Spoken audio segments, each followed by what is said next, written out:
Imagine world suddenly plunged into an ice age. Outside, temperatures have dropped to a steady minus 60 degrees Celsius. In such conditions, heat and food have become the most valuable resources in the frozen concrete jungle of South Korea. The survivors initially tried to survive together, but quickly realized that there weren't enough resources for everyone, and then a real war broke out in the cold corridors of apartment buildings. But amid all this chaos, there is one guy, Hang Feng, who is fearless in his fortified base with heat, girls, and plenty of food. He is a regressor who not only went back in time before the apocalypse began and prepared himself properly, but also gained superpowers that allow him to clone and increase the size of food. He didn't stop there, and later built himself a real fortified base with heat, greenhouses, and even a sauna. So, how did it all begin? Let's find out. The transmission cuts off into silence and is replaced by the roaring voice of someone calling out Han Feng. The guy is making his way to open the door while quivering in the cold. Peeping through the hole, he discovers that it's actually his crush Hyiona, who can't stand being in the cold and can barely talk. He opens the door without hesitation to see if she's doing alright, and quickly invites her inside. In an unexpected turn of events, Hyiona leaps up to kiss him, much to Han Feng's shock and amazement. She's out here putting in effort in the kiss, because by the end of it bro is at a loss for words and can't describe what's gotten into her all of a sudden. Keep in mind, she was supposed to be his crush, so the dude is probably feeling like a gigachad on the inside for finally scoring a win. It's at this moment Hyiona confesses her feelings, stating how she's always loved him. After descending balls deep into a terrifying apocalypse, she has begun to understand that someone like him truly cares about others. To sell her point even more, Hyiona makes him touch her body so that he can sense her racing heartbeat, stating that she's ready to do anything with him. And yes, that's the honey trap that our guy ends up falling for, because while he's busy out here imagining the birds and the bees, Hyiona doubles down on rubbing her thigh between his legs, causing him to get even more lost and careless in his feelings. He also shares his feelings right back, stating that while she truly means the world to him, it doesn't make sense for them to behave this way right now. Hyiona is an excellent manipulator because she tells our boy to close his eyes so that he can enjoy the process. Full of joy, he closes his eyes, questioning what's going to happen next. He's probably got the excitement of a child while this is happening. But then, well, dude's first kiss with his crush is followed up by his skull getting bashed by her bastard boyfriend. A heavy smash against his head leaves his body in a puddle of blood. Poor guy is quivering in pain while Hyiona expresses her terror. She wasn't expecting them to actually murder someone in cold blood, but her boyfriend reminds the bitch that she can't play innocent, when from the beginning they both understood this guy had to go. They weren't going to spare Han Feng, not when everyone in this world is out for themselves in the apocalypse. Instead of caring about him, they express their happiness having discovered Han Feng's resources and loot. As for the nice guy who tried to show someone kindness, well, he's eating shit right now, drenched in his own blood and unable to move. The clinging of death succumbs to him, and the last thing he sees is Hyiona getting excited with her man. His demise happened all because of one ruthless woman's planning, so in his final moment, he makes a vow. If he's given a second chance, he's going to stop being someone else's toy to be used and discarded. As his consciousness fades to black, the terrifying feeling is replaced by a shimmer warm light, drawing him near and near. At first he thinks it's a way for him to get into heaven, but then, his innocent expectations are tarnished as his spiritual body experiences a world of pain and bursts into 100 pieces. By the end of that traumatizing sequence, he jolts up awake from his bed, his face is full of sweat and he questions his surroundings. Han Feng was just fading away just a few seconds ago, and now he's okay. It's not just that he's fine, the world is fine too. There's no signs of an apocalypse. The sun is warm even after 30 minutes of waiting. It's the kind of warmth that he never expected to see again. From the calendar, Han Feng checked and learned that today was June 28. The date of the apocalypse in the original timeline is supposed to start on July 15th. This means that he had a post-death regression that led him to arrive back in time just a few weeks before the apocalypse. The feeling of shock, amazement, and confusion all show up on his face. He clearly wasn't expecting to be reborn, but this time he's returned with a few changes. Let's talk about that glowing red hand for a second. Ever since Han Feng regained consciousness, this guy's hand just can't stop glowing red. He tries waving it off, and yet nothing happens. To describe the sensation, the glow feels warm and it doesn't hurt or anything. At first, he thought that his mind was playing tricks on the guy, but then Han Feng sneezed out of nowhere, leading to yet another intriguing development. The same hand that was red a second ago is now glowing a bright green, adding even more to his confusion. But there's a difference this time, because Han Feng actually loses control of the magnitude of his glowing power, causing it to get even bigger. In a state of hurry and panic, he stands there looking lost at his newfound problem. The radiating glow out of nowhere starts shrinking in his hand. The behavior of the glowing effect is odd and different from the red one. Taking a seat, he expresses his sudden drop in energy. Yeah, ever since the green one activated, his body has been more drained than ever. Frustratingly waving his hand in anger, Han Feng comes to a sudden realization. This is exactly happening just like those awesome manhwa stories he likes to read. In the same fashion, the main character is reborn, and this time with overpowered abilities. So in order to test his own, bro pulls out a damn knife, hoping for some miracle to happen. But funnily, nothing goes his way as the blade doesn't react and he's standing there looking like a clown. Not to mention his tummy is grumbling because of the energy loss he experienced. Checking his fridge turns out to be a waste of time because there's just nothing in there. The situation is growing more troublesome for him than he thought. He has to eat at least something or he's going to risk going unconscious again. An idea comes to mind when he spots a jar of roasted soybeans, the only snacks that could be feasibly used in the apocalypse. Even though it's not a proper meal, it's filling enough for now. Reaching for one of the beans, he pops one in his mouth, but the moment he does that, the soybean explodes into a fully grown bean plant. His radiating glowing green hand is gone, and so is his exhaustion. Han Feng doesn't get if it had something to do with the soybeans, or if it's something he did. He grabs and pops open one of the bean sprouts, amazed to discover that this is his new power. Han Feng is impressed and wants to study it intensely, but with his current state, he has a couple of issues to take care of firsthand. First up is stocking up on supplies so he doesn't go short during the apocalypse. To the supermarket he goes. In the next scene, he's navigating through a busy crowd, all of them lost in their thoughts and chattering about. Han Feng is confused and collects his thoughts. So far he's got two types of radiating hands, and the green one is known to be more unstable, causing him added effects of exhaustion. Then there's the last part, perhaps the most interesting of the bunch. The moment he touched the soybeans with his glowing hand, they became proper bean sprouts. He still can't figure out the specifics of his power, causing his frustration. While he's lost in thought, a familiar voice graces his ears. Hyiona, the same bitch that betrayed him in his previous life, is here to see him. She's drop dead gorgeous, but that's the thing. Getting involved with her is literally going to drop you 6 feet under the ground. Han Feng is pretty shocked to run into her again like this. A little more background on his crush. Hyiona has been his long-lost crush for 3 years straight. He played every trick in the book to get her to like him back, but deep down our boy knew he was just a backup if anything. And now, after what happened to him, after the way she deceived him and got him murdered in cold blood, he is pissed. Rage is filling up his body, but he's not the type to go ballistic on someone considering his situation of being reborn. Han Feng assures himself and calms him down, hoping to take his revenge properly some other time. For now he's got some supplies to gather. Hyiona shows concern for the guy, waving her hand in an effort to grab his attention because he appears spaced out. Trying his best to maintain politeness with her, he praises Hyiona for being so beautiful that it stunned him for a bit. She calls him a smooth talker in return, and thinks that it's a good opportunity to invite him out to go shopping. But even with her attempt, the girl gets straight up rejected as he moves past Hyiona like she's not even worth paying attention to. This gives her a reality check so hard that she's lost for words. The reality is, Han Feng fully understands that she's only being so kind as to invite him so that she can use him as a personal bank for her own groceries. He's done being someone else's pet, so that won't happen anymore. The Waldemar shopping plaza is known to be the most well-stocked supermarket in the region. In the original timeline, the moment the Arctic apocalypse began, this place was cleaned up and emptied up in a single night. It's still unknown who managed to rob it like that. But for now, Han Feng's objective is to stock up as much as humanly possible. Being intelligent, he actually discovered a survival guide list to get all the stuff he needs. Stuff like food, winter clothing, medicine, necessities, fuel, and a whole bunch of other useful items. Well, while he's got a huge shopping list, there comes a second problem. Bro doesn't have enough money to do shit. While he's sulking, the guy receives a sudden message, proving him eligible to grab a giant loan of 170,000 yuan for this year. It's just the lottery ticket he needed after all. Who the hell is going to repay debt during the apocalypse anyway? And so, using all of the loan apps he could find on the internet, Han Feng began twiddling his fingers, making sure he got loans from everywhere. The scene switches to Hyiona, who is pretty damn frustrated with the way he treated her today. This bitch is a stuck-up who can't get over the fact that her personal simp refused her like that. It tells you a lot about her personality, but I'm sure more didn't need to be said after she got the guy killed in his previous life. Hyiona is cursing Han Feng for being a pathetic loser without a car, and doesn't expect to be nice to him anytime in the future. Speaking of the devil, a car drives up to her and honks at her. Hyona's reaction is one of shock when she discovers that the driver is actually the same guy she was talking shit about. It's Han Feng. He drops by to talk to her, stating how he purchased the vehicle just now. After all, his father has been making a ton of money in the States, so it's only natural he sent over some cash for him to have fun with. He also tells her that he was busy taking his father to the airport. This fact actually cools her down, making her think that she was turned down because he had an important job to attend. She apologizes for asking him out during an important time. In usual Gaslighter Pro Max Girl Edition fashion, she acts cute while crying and complaining about how cruel he was. Han Feng's reaction is interesting to say the least. First he calls her foolish, and then grabs her close, stating that he won't ever ditch someone like Hyiona, as she's far too important to him. The arrogant chick thinks that she's scored the lottery, so she plays on his feelings again, hoping to manipulate him by saying that she feels the same way about him. She recommends watching a movie with him and having some nice dinner. But right as she's saying these things, our boy says peace the fuck out, and is already tending to his luggage. He complains about how busy he is with the stuff he's got to take back. Even Hyiona is stupefied as to why he bought so much stuff out of the blue. In return, Han Feng plays it cool and says it's because he wanted to. To raise her expectations, he tells her that he also got Hyiona a present. Feeling all happy and bubbled up, she decides to head home, hoping to see it later. As she's leaving, Hyona's got a really satisfied look on her face, thinking she killed that. But she doesn't know that our boy also shares the exact same look on his face. They're both manipulating the other, and it just so happens that he is never going to let out the secrets of his stockpile. It's the one ticket he's got of surviving this damned apocalypse. When that moment comes, when the world sinks into despair and destruction, Han Feng fully intends to take his revenge on the bastard who killed him as well as Hyiona. He also confesses that it's making him eager to enjoy the apocalypse this time. Yeah, something tells me Hyiona is about to eat shit, and it's going to be really damn satisfying when that happens. The day of the apocalypse is only 2 weeks far. That day, immense heavy snow will cover the planet, and the temperatures will drop close to -20°C. Over the course of the next month, all temperatures will experience a gradual drop, reaching the likes of -70°, and the world will be fully covered in snow. Going outside will become physically impossible, and that's the reason food is so important. He's brought all the stuff back to his apartment, fully packing it with proper covering so that no one suspects him of hoarding supplies. For the most troublesome supplies, he's going to make sure to move them at night when no one's around. Speaking of the apocalypse, a secondary issue will come in the form of power supply. With its instability, fuel is going to be necessary, and it just so happens that Han Feng has purchased a year's worth of fuel to make sure nothing goes wrong. To combat his next problem, he knows that the heating systems cannot function anymore, so he brought a construction crew to alter his house properly, adjusting it so that everything is reinforced and resistant against the apocalypse to come. Finally, he's made up a dedicated room for supplies and inventory, so that nobody suspects him and that he can access anything whenever he wants. By the time he wrapped up all of his preparations, July 14th was already upon him. Now, there was only 1 day left before the temperature annihilated itself to an uncontrollable degree. With all of his preparations finished, the final item on his checklist is to study his superpower. In order to get out of this winter apocalypse without freezing to death, even Han Feng knows that relying on his supplies won't be enough for him to survive, and it's here when his plant-based powers will come into play as a beacon of hope. In front of him are the same soybeans that he actually managed to grow using his own powers, and now it's time for the taste test. The issue is, he's yet to figure out the main trigger for his ability. But anyway, Han Feng decides to take a spoonful, and despite his fears, hopes that this food is edible at the least. After finishing up half the plate, it's safe to conclude that these beans aren't producing any terrible effects. This means that he can safely produce and eat food using this power. But the tricky part is figuring out how or what makes his hand glow like that. Based on his experimentation, he's only tried his ability on soybeans, so he inspects his fridge, hoping to find some other veggies to try it on. Noon is quickly followed by the evening. A drowsy and weak Han Feng opens his eyes, questioning if he ended up passing out just now. He's holding broccoli in his hand, and the kitchen is splattered with vegetables. He can't even think properly because of the exhausting effects of his own power. That's the only drawback so far. Eating the same soybeans from earlier, he comments on how this way, he successfully managed to learn something new about his ability. Let's talk about what went down right before he went unconscious. He ordered a bunch of stuff down to test his power and used it on a different set of plants. Here's the strange part. Some of the plants were completely non-reactive, but as for others, others, seeds for example grew into proper plants, just like what he experimented with the soybeans. There's also a third category. Some of them detonated right in his hand, which remains to be a mystery as to why. Han Feng also discovered the charred substances that shared the appearance of coal upon their detonation. But it's a good thing because these same substances can be stored and later reused to provide warmth. With this, he successfully found a way to keep himself warm in the harsh apocalypse to come. Excited, he concentrated on honing his powers and experimenting on a few more. While he was failing at first, when Han Feng tries focusing his power, the magical effects are prominent, giving him what he wants. The guy was deprived of energy and went down on the floor. Back to the present, he appears to be really confused about the logic of his own power. Some plants work, others don't. It's hard to find what works and what doesn't. Still, from this experience, he's realized the key part of the trigger. It's actually imbued into his consciousness. So he tries meditating on an ethereal experience where he is one with nature, an experience that connects his mind and body all the same. The fruits of his imagination end up becoming successful, because right after opening his eyes, Han Feng is satisfied to discover his glowing green hand. This confirms his suspicion that his ability is linked to his consciousness. To test it out even more, he tries his ability on a bunch of meat for good measure. Poor guy finds himself disappointed when it doesn't work on meat, because that would mean he's got to live off of plants for the rest of his life. Even after concentrating and begging his powers to work, nothing happens. This makes him question his thoughts again. Remember his meditation technique? When he does that, he experiences two unique colors, one being red and the other green. And so far, he's only experimented with green. So this time, he closes his eyes shut, hoping to connect his mind to his second ability. To his shock, his hand starts glowing red and affects the meat, turning it into a disgusting spiky blob that is barely recognizable anymore. Feeling so disgusted by the effects, he tosses the meat on the ground and approaches it slowly for another inspection. Han Feng pinches the meat and then grabs it again, questioning if the meat reacted to his red radiating light. It also seems like the meat was cooked properly, which begs the question if the red light is only responsible for heating stuff up. Inspecting his hand again, he starts to realize something. It's not that the meat was cooked, no. It's the opposite. This thing is actually reverting back to a process of disintegration. From this revelation, he's found a discovery. The green light speeds up the evolutionary process, and the red light slows it down immensely, reverting it into disintegration. In an effort to combine the two, he clasps his hands together with the meat. A burst of yellow forms and the same meat turns into a larger slab than ever before. But that makes him question what happened to the soybeans that he also had in his hand. They disappeared, which probably means they merged with the meat in some way. Han Feng is really amazed by the output of his own powers, as after further inspection, he comes to the conclusion that the meat is the freshest he's ever seen. He's excited and wants to try it out one more time. But his luck isn't so kind to him, because bro ends up failing so bad that everything turns to black. He's slamming his hands on the floor in frustration, but eventually settles with patience. There's lots of time for him to experiment with his powers. He's happy that he got to make a whole bunch of different discoveries in just one day. If only he can master this ability to its fullest. Bro thinks he's going to become Superman and stand at the top of the world. But then the idiot realizes that food isn't the only thing that's necessary to save his life. Right now he needs a weapon to protect himself from other humans. Right as he's thinking of going out to buy a weapon, the realization dawns on him. The apocalypse has begun. Just like last time, the world is experiencing an absurd amount of snow in July. He goes out regardless, believing that it's necessary to find a gun before temperatures reach -45 degrees. At the same time, he can't exactly buy a gun when it's illegal in the country. As he's busy in thought, he sees a broccoli hairpunk ranting about how he's the younger brother of Lao Wang from the Shigang Lida group. You know, the typical "my brother's got more money than you" tactic for winning petty arguments. Han Feng actually recognizes this clown from somewhere, thanks to his shitty fashion style and all. The funniest shit is how the people have decided to dub a name for this guy, calling him Homeless Joe. Let's talk about Li Zi, or Homeless Joe, who lives in the same neighborhood as him. The guy's known to be a contractor who has networks with everyone around. People come around asking him what's up and what's going on, and he acts like he's the busiest dude in the block, about how he's so busy dealing with his projects with his big brother. Bro doesn't even have a job, and he's always seen whining on his phone, pretending like he's got millions and millions on a project to spend some time on. Seeing this guy, Han Feng wonders if the idiot can help him get the weapon he needs. He greets Homeless Joe and pretends to know him for a while. So the thing is, this guy doesn't really know our boy at all. Han Feng pretends to be Xiao Han, taking advantage of his pride and acting like they're long-lost friends who should remember each other. The homeless idiot gives into the bait and apologizes for not remembering, especially when he's got so much work to do. Han Feng checks his surroundings and quickly closes in on the punk, explaining his entire situation. When he's done explaining, Homeless Joe experiences a jolt of shock, questioning what the hell this dude needs a gun for. At this point, Han Feng is at a loss for words. Before he can even whip out a proper excuse, the blonde punk warns him that guns aren't something to be taken lightly, because they're illegal. Even though he's got connections that can get him weapons, that doesn't mean Homeless Joe is in the mood to get into some kind of dangerous business. Han Feng clarifies his situation, stating that he needs it for self-defense because some people have a grudge against him. He talks about a made-up story of how he ran into a guy on his way to work. They were both on a bike, and that man carelessly spat in his face. Of course, it pissed him the heck off, so he confronted the clown and started beating the crap out of him for everyone to watch. After humiliating him, he left the man to his way. The man actually held a grudge and told him that he'd return with his buddies. And so the very next day, bro got destroyed by the entire gang. They were clowning on him and roughened Han Feng top to bottom. After that beatdown, he's been wanting to have a self-defense weapon to protect himself. Luckily, Homeless Joe is sympathetic for his story and makes a huge deal that spitting on someone is definitely a step too far. He thinks this kind of behavior should be punished, but Han Feng is starting to think that maybe this guy ended up missing the damn point of his complaining. Still, Homeless Joe wraps his arm around him like a guardian angel and promises to save the day. He's gonna make his call to his big brother, and everything will be sorted out. Han Feng is glad that things are going his way. Homeless Joe recommends they take the boss because his luxurious car is being serviced right now. Han Feng is okay with that, showing Homeless Joe that he's got a vehicle for them to work with. As they're driving their way, Homeless Joe is shocked and asks about the price of the car. Our boy reveals that it cost him $700,000, which appears to be a pretty good deal in his eyes. Bro is out here snapping pictures like he's some kind of Instagram heartthrob. The hilarious part is that he captions it as if the SUV is his own. Speaking of the big brother he talks about, his punks are out chilling with a fire, commentating on the absurd weather conditions. Han Feng's car stops by and Homeless Joe pops right out. The guy is out here acting smug and shit. The rest of his boys can't believe that Homeless Joe's got his own SUV now. And this guy is such a slimeball that he even tells them he bought it for $700,000 of his own pocket. Han Feng is left with the impression that Homeless Joe is seriously quite bold for saying something like that in front of the owner of the vehicle. In the next scene, the punk brings Han Feng to his boss. As you can guess from a gang leader, dude's got tattoos all over his body. He's displeased to see his brother here and immediately shows the blonde punk the door. To that, Homeless Joe puts all the pressure on Han Feng, stating that his friend over here wants to buy a gun. The gang leader is surprised at first and gives our boy a mean-ass look. Han Feng is terrified, while the boss is a bit annoyed that they came all the way here in search of one lousy gun instead of something more interesting by comparison. The boss tells his lackey to fetch a handgun, which is tossed over to Han Feng for a price of 6,000. However, our boy isn't in the mood to play around with tiny dick pistols. Nah, he's here planning to go full John Wick mode and requests a longer weapon with a scope. The boss is alarmed by the kid's audacity and confronts him for demanding a goddamn sniper rifle. He reminds Han Feng that he isn't here in a position to negotiate or search around as if this were his own shopping mall. Yup, the boss is a stuck-up guy who is going angry for no reason. That's where Homeless Joe and his stories come to the front. He whips another one of his stories again. This time it's about Han Feng's wife who cheated on him 3 times. By the end of that storytelling session, the boss throws up a furious tantrum, feeling rageful on our boy's sake. The ridiculous stories are movie material from the looks of it. Anyway, the boss agrees to the request of a sniper rifle at last, stating that it's still going to take a few days. Han Feng is grateful that his request is being tended to. Chengzi, the underling, is told to arrange a semi-auto for him as well. The boss has actually decided to take pity on him and has thrown in a free gun as a gift for the guy. Han Feng is truly starstruck when he sees him offering the handgun without any cost. Returning his gratitude, our boy decides to slip up an important piece of information to the gang. He talks about how he's friends with the government and how the weather conditions are only going to get worse from here on out. This means it's best to stock up on supplies quickly because they will run out soon. This time, Han Feng maintains an air of seriousness in his gaze, adding on to the weight of his advice. The boss agrees to take his advice, and that's how they ended up concluding the meeting with the boss. Returning back, Homeless Joe talks about how he handled that meeting like a pro mediator. He also thinks that it's good that his brother was in a pleasant mood today. Han Feng is really grateful and even hopes to buy him a bunch of cigarettes. Homeless Joe puts up an act of goodness at first, but then eventually caves into his offer. The funniest thing is how he's requesting 8 cartons full of cigarettes for the job, thinking that it should be an easy request. While he's ranting about, Han Feng is focusing on his checklist. He's got everything he needs for the apocalypse now, and the rest of the time will be spent studying his abilities. The only thing he's got to solve is how to work around his food troubles, and then it will be all smooth sailing from there. Right as he's confidently going about his plans, bro slips right in front of Homeless Joe and takes a really bad fall. Han Feng's leg is in shambles as he quivers in pain. Homeless Joe doesn't even know what the hell happened so suddenly. Our boy has strong suspicions that he probably broke his leg. He hands Joe the keys to help drive them to the hospital. Staring at him in silence, the blonde punk shamefully reveals that he doesn't even have a driver's license. So instead, he's got to take the old school approach. The punk tries to help our boy lean on his side, but the scene is so damn depressing that Han Feng orders a taxi to avoid the torture. In the next scene, we're at the hospital. In the receptionist area, Hyiona, the head nurse, is working the night shift and observes how the snow is only getting heavier with every hour. Suddenly, she receives an emergency call to come to the hall as they're short on staff. By the way, our boy really did end up breaking his damn leg. He's at the hospital devastated to receive the report of his fracture. An hour of observation is necessary before he can leave with his meds. He planned for everything just for a random factor to knock everything out the window. Brother Lee bids him farewell, stating that he's got a bunch of deals to take care of because of his super busy schedule and all. Well, that brings Han Feng back to square one. He's all on his own, and this time he's got a bad leg to take care of too. The hospital is swarmed with people. There's a sudden uprise in patients because of the insane weather conditions and alarming temperatures. It only shows how bad the situation is going to get outside in a few weeks. Han Feng is busy waiting for his medicines, but the queue is just way too long. He spots the pretty head nurse in the distance, who is currently helping around by checking the patient's pulse. She's quite reliant in the hospital, so the doctors and other nurses are happy to make use of her. While she's doing her business, it knocks the wind out of our boy. Han Feng is swooned and fails to believe that someone can be a head nurse at such a young age. She's also extremely kind to every patient, not to mention her adorable looks from top to bottom. Yup, he's simping again, but this time for a different lady. While he's admiring her looks, an old man requests for her aid and she comes rushing to see him. He tells her that his back is suddenly hurting, but Jin can't help but remind him that they're already short-staffed, so it's going to take a while to take his request. The real goal of this sleazy old man is to take advantage of the head nurse. He slips a camera just below her legs to take a photo while she's clueless and tending to the request. She promises to get back to him with an x-ray when they're less overwhelmed. But the old geezer doesn't stop there. He goes on full PDF file mode and grabs a hold of her body. The naive head nurse still doesn't suspect anything and assures him that a proper physician will be here soon enough to examine the patient properly. But here's the issue. The old geezer doubles down and cops a feel of the hospital's finest bakery. Before he can pull more shit, our boy throws his damn crutch in his face, making him fall to the ground. The head nurse is alarmed and questions if the old man is okay, while Han Feng apologizes for not knowing how to use a crutch. Yes, because when you don't know about something, you throw it right at someone with full speed. Han Feng acts like he's checking on the old man's phone, right as the old geezer shouts at him to stop. Our boy spots the picture in his gallery and gets pissed. He can't believe that this bastard not only snapped a photo of the nurse but also had the gall to touch her like that. He confronts him at once, threatening to call the security on him to have the old geezer escorted to a cell. After all, it would make for one less annoying patient in the hospital, especially one who is there to take advantage of others. Also, Han Feng is in no mood to return the phone, promising to release the report on social media if he catches the creep pulling stuff like this ever again. Unable to do anything, the old man runs away in frustration. Yes, the same guy who was having back problems 1 second ago can suddenly sprint faster than light, right out of the hospital. Even the head nurse is at a loss for words with how fast he ran. Meanwhile, Han Feng is left with the impression that some people are truly at the height of naivete in their world. He shows her the photo and points out how the guy had ill intentions from the beginning. Han Feng is okay with her handling the situation, and even hands her the phone to report to the police. Jin is really happy and retrieves the device, but she's also got an alarming question. Wasn't Han Feng's ankle injured? And that reminds him he's just fractured his damn leg and acted purely out of adrenaline. So this realization is when the pain really sinks in as he shouts in pain. A while later, she quickly has him bandaged up properly. Han Feng luckily doesn't feel much pain anymore. The head nurse is really grateful to him and promises not to let any other people take advantage of her. But while she's saying that, our boy's foot is being driven up right into her two personalities. Han Feng is under the impression that this girl isn't going to learn anytime soon. Jin is called again for her duties, so she clumsily runs away, reminding our boy to return after a week for a proper checkup. Han Feng internally internalizes that unfortunately, he will never be able to see her again because of what will happen in 1 week's time. He leaves with that depressing thought in his mind. The following day, the weather conditions take a turn for the worse. News reports of heavy drops in temperatures are being sprung all over the world. Even Dubai and Egypt are receiving heavy snowfalls, which is unheard of. The experts ranging from 46 countries have come to rush an immediate meeting to discuss what's truly going on. According to these experts, the severe cold is only temporary and will break after a few days. Still, the people are warned to stay inside and follow proper procedure to stay comfortable. By the way, Han Feng appears undisturbed in his modified room. He's got a heater with endless warmth, and he's got nothing to fear honestly. The news keeps talking about how the disaster will pass, but he knows that it will never happen. It's just a lie to control the reactions of the public. It's pure bullshit, and it makes him feel like a clown believing in them the first time around. But this time, things are different. He's ready, really ready. He's fully loaded out with stocks, and his heating system is up and running. For now, there's practically nothing left to bother him. The building group chat is actually going crazy, talking about how insane the cold is getting and how they can't manage to stay warm here. The interesting thing about this group chat is that one anonymous person flat out reveals that the Ice Age apocalypse is about to begin, and that the snowstorm is something caused within the Earth itself. The messages shock Han Feng because nobody is supposed to know about this information just yet.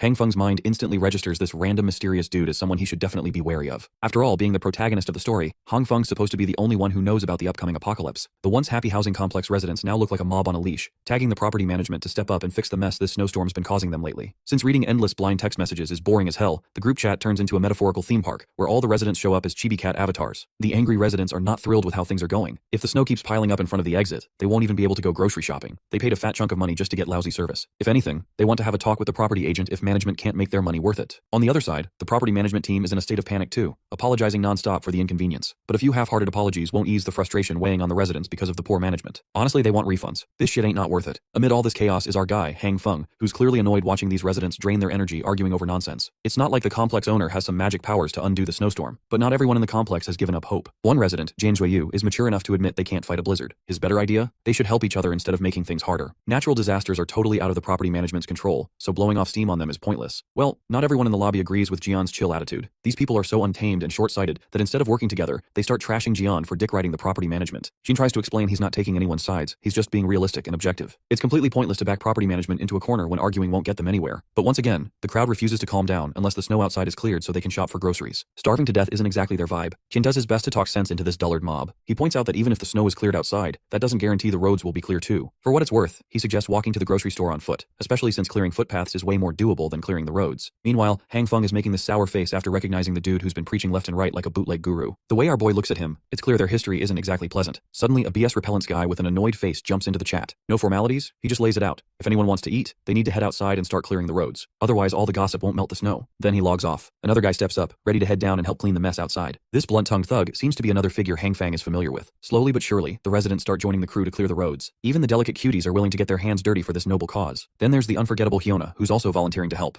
Han Feng isn't sure how a pussy like her even agreed to join. Turns out, her volunteering is just a ploy to attract all the gooners who don't want a beauty like her to drain herself when men are around. As expected, she milked the moment and dumped her responsibilities on others. What else do you expect from an opportunistic bitch like her? As Han Feng logs out of the chat, the frustration on his face is obvious. This woman never disappoints when it comes to ruining his mood. Right now she's actually texting him. Why, you ask? Well, because she knows this desperate gooner would do anything she asks, so she wants him to bring her food supplies. She even throws in a bonus pic of her bare legs, thick thighs, barely any clothes, all aimed right at our boy's soul. Han Feng wants to rate her a solid 10/10 for the effort, seducing him with barely their clothes despite the cold. But with his leg broken, even if he wanted to chase the booty, he can't do squat. So he decides to toss back a teasing remark guaranteed to make her skin crawl. And sure enough, his words do the trick. She's so annoyed she wants to stomp on him. Here's a little throwback to what's been going down. Today marks the third day ever since the blizzard started, with temperatures already dropping below 20 degrees. Since this was just the beginning of the destruction about to unfold, the central heating was still running. The internet was still up and running for everyone's daily dose of distraction. So, just like any bored teenager, Han Feng did nothing but scroll through TikTok, watching those busty ladies making shorts. Though honestly, he isn't feeling it. In fact, he is already bored, and it's only the second day of the so-called apocalypse. This got him thinking about what loneliness can really do to a man. His broken leg wasn't helping either, seriously cramping his style and trapping him in place. And it's gonna be at least a few months before he fully recovers. With no other option, he dives back into video after video. That's when he stumbles on something awe-inspiring in a news report. Turns out there's a dude with a crazy ability to heal himself. According to the doctors, this guy fell off the 15th floor, wrecking his internal organs and mangling his bones completely. But not long after, the guy started regenerating, like actually healing himself. Thinking about supernatural powers got Han Feng remembering he had some tricks up his own sleeve. So, he activated the familiar green light glowing over his hand and tried to heal his broken bone. But the green energy fizzled out without doing a damn thing. He tried again, but nope, only failure awaited him. After admitting defeat, he slumped back on the couch, disappointed that his hopes had been raised for just a moment. After hours of endless scrolling, he finally started drifting into the dream realm. In his dream, he was rocking some primitive garb, riding a massive goat. Not just one goat, a whole freaking flock of goats following him, with goat heads flapping as they soared. In this zoomed out shot, you can see this massive horde following him closely behind. But suddenly, the fun ride screeches to a halt when the goat slammed on the brakes, tossing him off its back. He hurt his leg in the fall, and one of the goats starts licking it. He finds this weird act of goat compassion pretty gross, and pushes the creature away, which annoys the goat. Then the goat whipped out its absurdly incredibly long tongue, wrapped it around Hang Feng's leg and jerks it right into the sky. The part of his leg the tongue is wrapped around starts to heal instantly. Right at that moment, Hang Feng woke up in a cold sweat, totally shocked. For real, that bizarre dream messed him up so bad he is literally sweating down to his balls. Suddenly he notices his leg is glowing with green energy, showing signs of self-repair. Not long after, he carefully unwraps his bandages and gingerly plants his foot on the floor. Surprisingly, it didn't hurt at all. Looks like that green light did help him recover, but only after he fell asleep. To test this wild theory, he grabs a sharp knife in a morbid attempt to hurt himself, hoping to trigger the healing all over again. His hand trembles as he reluctantly slices a small cut on his index finger. While he is testing his newfound ability, let's cut back outside. There, the angry mob of residents is finally putting their energy to good use. Thanks to their combined efforts, they cleared the path in front of the main gate. All credit goes to Zhang for his unity pep talk that got everyone moving. Zhang then gives extra props to an old man who had worked the hardest of all. The old man, in turn, praises the twins who'd been grinding just as hard. Then there is everyone's favorite busted Nurse Jyn, struggling to walk on the slippery snowbed. The twins spot the damsel in distress and lend a hand to help her up. After that, the twins decide to get back to work in order to clear the path further, telling her to call if she needs more help. Jiang notices the snowfall is getting heavier, so he urges everyone to make their grocery run a quick dash in order to get back as soon as possible. Speaking of supplies, the old man suddenly remembers something, but he didn't think it's worth bringing up until Zhang insisted. The old man reveals a rumor from a few days ago. Apparently, a resident had been spotted bringing supplies on a small truck, acting like he was just moving in. Well, Zhang doesn't think much of it. It's pretty normal for someone new to haul their stuff when moving into an apartment. But then the old man adds an interesting detail. He had noticed the guy had gas tanks and a fireplace with him. That certainly doesn't sound like normal moving in stuff. It seemed like this person was prepping hardcore to survive the winter. Before they can mull it over any further, the twins return with a progress report. Suddenly, a guy appears out of nowhere, clearly eavesdropping on the old man's story and eager to learn more about this person who was prepping to survive the winter in advance. But this curious guy quickly gets smacked with a snowball from Liu Yan, who wants him to stop slacking and get back to work. Zhang then steps in to stop the arguing and tells everyone to move out since the main path is clear. Nurse Jyn is also hyped to go shopping. Meanwhile, the old man asks Jiang for his opinion, wondering if this new resident already knew about the blizzard coming. Jiang thinks for a second, then dodges the question carefully. He claims that the blizzard will blow over soon, so no need to worry. Worst case, if the storm doesn't stop, they're lucky to have a neighbor stocked with supplies to help everyone survive it, so it's actually a good thing. As their journey to the store continues, the snowstorm intensifies, pushing everyone to move faster. Meanwhile, our lazy boy Hang Feng is still knocked out in his cozy apartment, but his nap gets interrupted by a knock at the door. There is this familiar voice calling him out. When he opens it, the visitor turns out to be homeless Joe, holding the fine stuff our guy had requested. This was the promised gift from Boss Liu. Brother Li had agreed to bring it because he had stocked up on supplies beforehand and could now afford not to run around the city like crazy looking for supplies like most of the other citizens. But even so, Han Feng was grateful to him for coming in this weather. Brother Li also had some very interesting information that various rumors had already started to spread about. Last night, some unknown person had cleaned out the shelves of a supermarket in the Eastern District. And when the Boss Liu gang cleared their way out of the snow yesterday, they were met with nothing but emptiness in the supermarket. To Han Feng, something like this seemed unbelievable. To completely clean out a huge supermarket in one night, who could be capable of such a thing? However, there was no doubt in Brother Li's words, and it had definitely happened. Han Feng was now beginning to realize that something even stranger than in his previous life was happening around him. It looked like he wasn't the only one who had gained superpowers. For a second, his thoughts were interrupted by Brother Li. He advised Han Feng to wear more warm clothes and be careful. After that, he said goodbye and left. Finally, our hero could be alone and think things over. He kept trying to think of a logical explanation for what had happened last night. The only explanation he could think of was the theory that it could have been done by someone with superpowers from novels and comic books, someone capable of hiding unlimited amounts of supplies in his personal subspace. The only question was, could people with such abilities exist in this world? And the answer to that question was quite simple. Since he himself had superpowers, someone else could too. This was a disturbing discovery. Now Han Feng couldn't waste a moment. He needed to examine his superpowers more thoroughly, so that when he encountered other superpower holders, he would have his own strategy to counter them. He simply had to know his strengths and weaknesses, as well as the limit of his superpowers. To do so, he opened his diary, and began to study the already known facts about his powers. At this point, he already knew that his power could react with different foods, both plant and animal. With its help, he could quickly grow them, increase their volume and also fry them, though with a terrible taste, but still. Unfortunately, there were limitations, which he learned about later. The likelihood of success of power application is not that great and differs for different products. For example, for soybeans, the chance of growing a plant is 10%. For meat, it's even less. Han Feng kept failing to understand why things worked the way they did. Suddenly, the soybean under the influence of the force exploded in his hand with an unpleasant green cloud. And instead of a normal plant, our hero had a rock in his hand, just a stinky rock. This was starting to annoy him. The failure rate was too high. Han Feng had to learn how to use his power more effectively, and he was determined to start practicing hard. After all, nothing helps you learn any skill faster than practice. For this purpose, he spared no time and worked hard until late in the evening. Finally, he succeeded. In his hands, Han Feng had a fresh and alive soybean plant with pods. Such an achievement did not come easy to him. He was sweating profusely and was already quite a good heater for his apartment. But that was the price he had to pay to figure out a few rules to increase the success rate. He found out that green light energy is not constant, and for different products, it is worth applying this green light for different lengths of time, depending on the nutritional value of the product. If you do not guess the duration of application, you will end up with a failure and get a burnt, stinky stone. That is, you need to know exactly the ideal cooking interval for each product. This brings to mind Han Feng. Something familiar. One popular music and dance online game that came out a decade ago, where you had to press the right buttons in rhythm at the right interval. It was also conceivable that the value of energy could be compared to the directions, up, down, right, and left. And the value of the energy input to the object had to be correct every second. And eventually a critical point had to be caught, and the process had to be stopped. If you do it right, you'll achieve success, and every soybean will become a plant. After the success with plants, Han Feng began experimenting with meat, obviously, but meat was different from vegetables. If you did something wrong in the process, the meat would then turn into a disgusting black slurry. However, the principles in turning meat were still supposed to be similar. The first place to start start was to determine how much energy the meat needed. Everything seemed to be working and going according to plan, but here's the problem. The chicken leg exploded just like the previous ones with a nasty black slurry. It looked like it would take him even longer to learn how to work with meat than with plant food. Time after time, Han Feng tried and failed. The chicken legs exploded one after another. There seemed to be no end to this series of failures. Finally, our hero's patience ran out. He even cried out in despair, cursing this damn ability with an increased level of difficulty. However, the hero was not one to give up, and while the snowfall outside the window only intensified and the temperature dropped even lower, Han Feng did not stop trying. Traces of it were all over the kitchen. And then came the moment of truth. The last chicken leg. Up and down, left and right, red and green energy. It felt like an overly complicated mini-scale game to him. It was repeated one after another, and as soon as he made a mistake, he had to start all over again. The tension was at an all-time high, and this time Han Feng succeeded. He managed to grow the chicken leg to a gigantic size. With a snort of disdain, our hero said that it was worth it. And collapsed exhausted but happy on the floor. He had finally found a way to synthesize meat. The weather outside was getting worse by the day. The news announced that today, July 17th, was the third consecutive day of snow disaster. In every corner of the country, the same thing is happening, and it seems that mankind is facing a disaster that happens only once in a few thousand years. In order to ensure the basic livelihood of citizens, the authorities are actively fighting the consequences and taking measures to help citizens. It was to such news that Han Feng woke up the next day. How many times had he heard it before? Empty warnings and promises about how the heavy snowfall had paralyzed transportation, electricity, and internet. But everything would be repaired soon, and all they needed to do was wait a little longer. Soon, humanitarian supplies should arrive in the disaster areas. Finally, the news anchor advised everyone to stay indoors and not to go outside unnecessarily. For Han Feng, there was nothing surprising in all of this. He had heard all of this in his past life. Suddenly, a notification came on his phone, followed instantly by several more. Han Feng immediately saw that it was a group of residents of his house who had started making noise again, and he simply couldn't help but join in the discussion.